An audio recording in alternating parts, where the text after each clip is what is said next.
আপনি বলেছেন যে উনি সে আসামি বর্ডার পার হয়ে চলে গেছে কিনা, এই বিষয়টা আমাদের কাছে সুনির্দিষ্ট তথ্য। আমরা এখনো কনফার্ম হতে পারিনি যে সে হয়ে চলে গেছে।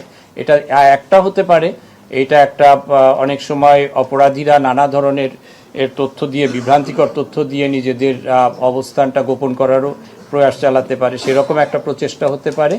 আমরা দেশের ভিতরে বা কোথায় সে আছে আমরা তার অনুসন্ধান তদন্ত আমরা চালিয়ে যাচ্ছি, এবং যে কোনো দেশের ভিতরে কোথাও আছে কি না থাকলে আমরা তাকে গ্রেপ্তারের চেষ্টা আমাদের চলমান। আমি একটু আমার একটা ছোট্ট প্রশ্ন ডিবি প্রধানকে, যে জেল থেকে যেভাবে হোক বের হয়েছে ফয়সাল, বের হওয়ার পর সে ছাত্রলীগের একটা থানার সভাপতি। এখন যদি বলেন, আপনারা কি জানেন সে দেশে আছে না বিদেশে গেছে? কি তথ্য আছে আপনার কাছে? না, স্যার যেটা বললেন এটাই আমি রিপিট করতেছি, এরকম কোনো সুনির্দিষ্ট তথ্য নাই। আপনারা যেরকম মিডিয়া এবং বিভিন্ন সোর্স থেকে জানতেছেন, এরকম আমাদের কাছে অনেক রকম তথ্য আসছে। তদন্তের সাথে আমরা সবগুলো তথ্যই যাচাই বাছাই করতেছি। পররাষ্ট্র উপদেষ্টা কিভাবে বললেন এটা স্যারের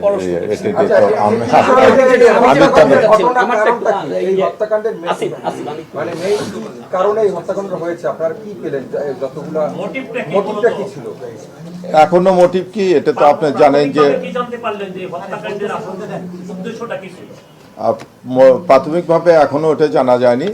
মনে হচ্ছে যে ব্যক্তিগত কোনো শত্রু না, এটা কোনো রাজনৈতিক থেকেই হত্যাকাণ্ডটা সংঘটিত, এটা আমাদের প্রাথমিকভাবে ধারণা। আপনারা যেহেতু জানেন যে এখনো আমরা মূল আসামি ফয়সাল এবং আলমগীরকে গ্রেপ্তার করতে পারিনি, কাজে ওইভাবে জানা আছে। এখন ঘটনাটা যে ঘটেছে, এই ঘটনা সংশ্লিষ্ট তাকে আশ্রয় প্রশ্রয়দাতা, তাদের অস্ত্র পজিশনে রাখা, এই সমস্ত আসামিকে আমরা জিজ্ঞাসাবাদ করে এটাই আমরা তদন্তের বিষয়।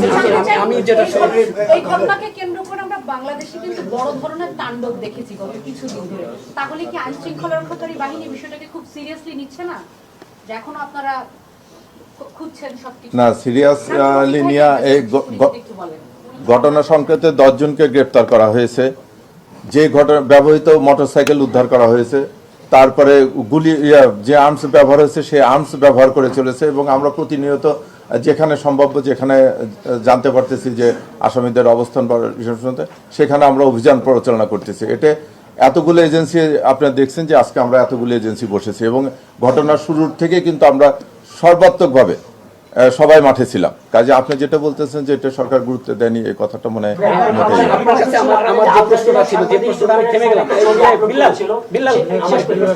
ছবিটা আপলোড করেছিল, সেই বলা হয়েছিল সে ভারত থেকে ছবিটা আপলোড করেছে।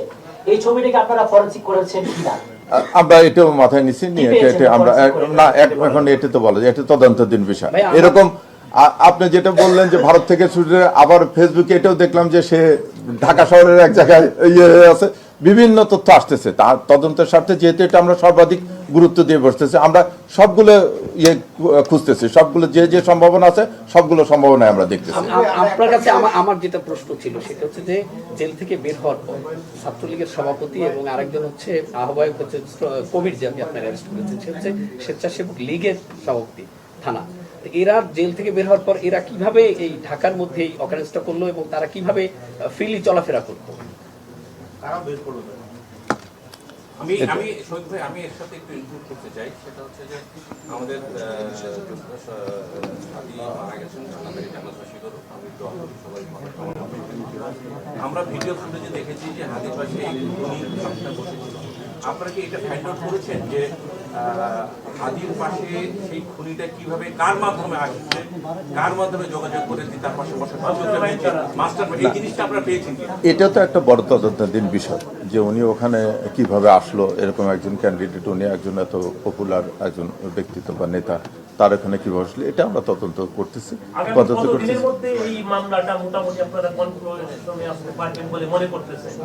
এতে কোনো টাইম ফ্রেম দেওয়া যাবে না, এতে কোনো টাইম ফ্রেম দেওয়া যাবে না, আমরা সর্বোচ্চ গুরুত্ব দিয়ে করতেছি। জানতে চাই সেটা হচ্ছে 10 দিন হয়ে গেছে হাদির যিনি মূল খুনি বলা হচ্ছে, এখন তার অবস্থানে আপনারা এখন পর্যন্ত শনাক্ত করতে পারেননি। এক্ষেত্রে আইন শৃঙ্খলা বাহিনী ব্যর্থতা আছে কিনা আপনার কাছে কি মনে হয়? সফলতা ব্যর্থতা ওভারঅল এটা আপনারা বলতে পারবেন ব্যর্থতা আছে কিনা। আমরা আমাদের কিন্তু সর্বোচ্চ প্রচেষ্টা অব্যাহত রেখেছি। আমাদের প্রত্যেক আইন শৃঙ্খলা বাহিনীর যে অর্গানগুলো আমাদের পুলিশ পুলিশ হেডকোয়ার্টার্স, তারপরে ডিএমপি, ডিএমপি, বিজিবি, যেহেতু বর্ডার ক্রস করার প্রশ্ন আছে, সেই জায়গায় আমরা প্রথম থেকেই আমরা বিজিবিকে আমরা ইনগেজ করেছি, উনি ব্রিফ করেছেন আপনাদেরকে, সাথে সাথে র্যাব আছে। এইটা এখন যে কোনো একটা ঘটনা ঘটে এবং এইটা অনেক সময় দ্রুততার সাথে সাথে গ্রেপ্তার করতে আমরা সক্ষম হই, অনেক সময় ইট টেক্স টাইম।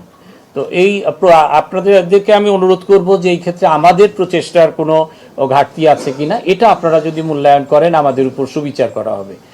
আমরা আমাদের হত্যাকাণ্ড বলা হয়েছে, ভাই বলেন এটা হতে পারে একটা রাজনৈতিক হত্যাকাণ্ড, কোন রাজনৈতিক দলের সম্পৃক্ততা আছে, আপনারা এমন কোনো ক্লু পেয়েছেন? এইটা আমরা আমাদের তদন্ত সংস্থা আমরা এখনো এরকম কোনো ক্লিয়ার কোনো ইয়েতে আসতে পারিনি। এই বিষয়গুলো আমরা পুরা তদন্তটা কনক্লুড করলেই তখন আপনাদেরকে বলতে পারবো। চেয়ারম্যান এই যে কেরানীগঞ্জের শাহিন চেয়ারম্যানের নাম বিভিন্ন জায়গা থেকে আমরা শুনতে পাচ্ছি যে তিনি মাস্টারমাইন্ড, আপনারা এরকম কিছু পেয়েছেন কিনা? আর 2 নম্বর প্রশ্ন হচ্ছে, একজনকে প্রথম মোটরসাইকেলের মালিক হিসেবে গ্রেফতার করা হয়ে গিয়েছিল, তাকে পরে জানা গেল যে তার নাম্বার প্লেটটি ভুয়া, তো তার ক্ষেত্রে আসলে কি সিদ্ধান্ত হচ্ছে? এটা যেটা হয়েছে যে ওরা তো মোটরসাইকেলের যে অরিজিনাল নাম্বারটা, সেই নাম্বারটা ফয়সালের বাবা চেঞ্জ করেছে, করে একটা ভুয়া মোটরসাইকেল নাম্বার করেছে। আমরা যখন প্রথম সিসি ক্যামেরার ফুটেজ পাই করে, তখন ওই নাম্বার প্লেটটা দিয়ে আমরা মোটরসাইকেলের মালিকটা বের করলাম। আসলে তো এটা ভুয়া একটা মোটর নাম্বার। ওই নাম্বার প্লেটটা দেখা যাচ্ছে যে ভদ্রলোকের, সেই ভদ্রলোক মোটরসাইকেল কিনে 8 মাস আগে বিক্রি করে দিয়েছে। কাজে আমরা তাকে নিয়ে আসছি এবং তখন মামলা দায়ের হয়নি। এটা করার জন্য আমরা তাকে কি করলাম, তখন তাকে জিজ্ঞাসাবাদ করে এই তথ্যগুলো তো আমাদেরকে জানতে হবে, বিআরটিএ যাচাই করতে হবে, আমাদেরকে মোটরসাইকেলের দোকানে যেতে হবে। এই জন্য তাকে আমরা 54 করেছিলাম। পরে যখন আমরা অরিজিনাল মোটরসাইকেলের নাম্বার প্লেটটা উদ্ধার করতে পারলাম এবং তখন তাকে আমরা করেছি। আজকে তার শুনানি আছে, 54 থেকে তাকে রিলিজ করে দেওয়ার জন্য আমরা তাকে রিলিজ করে দেবো। আমরা আপনারা 10 জন অ্যারেস্ট করেছেন বলেছেন, আমরা কি বিজেপি র্যাব সহ টোটাল 10 জন, এই মামলা সংক্রান্ত টোটাল 10 জন। না, এটা তো পরীক্ষা করতে দিতে হবে। আমরা ঘটনাস্থল থেকে যে বুলেট পাওয়া গেছে এবং বুলেটের সেগুলো নিয়েছি, অস্ত্র এখন নিয়ে আসতেছি। অস্ত্র তো জানেন যে অস্ত্র মামলাটা হয়েছে নরসিংদীতে, ওখান থেকে আমরা কোর্টের প্রেয়ার দিয়ে নিয়ে আসতেছি, নিয়ে এসে আবার কোর্টের প্রেয়ার দিয়ে তারপরে একে ব্যালিস্টিকের জন্য পাঠাতে হবে।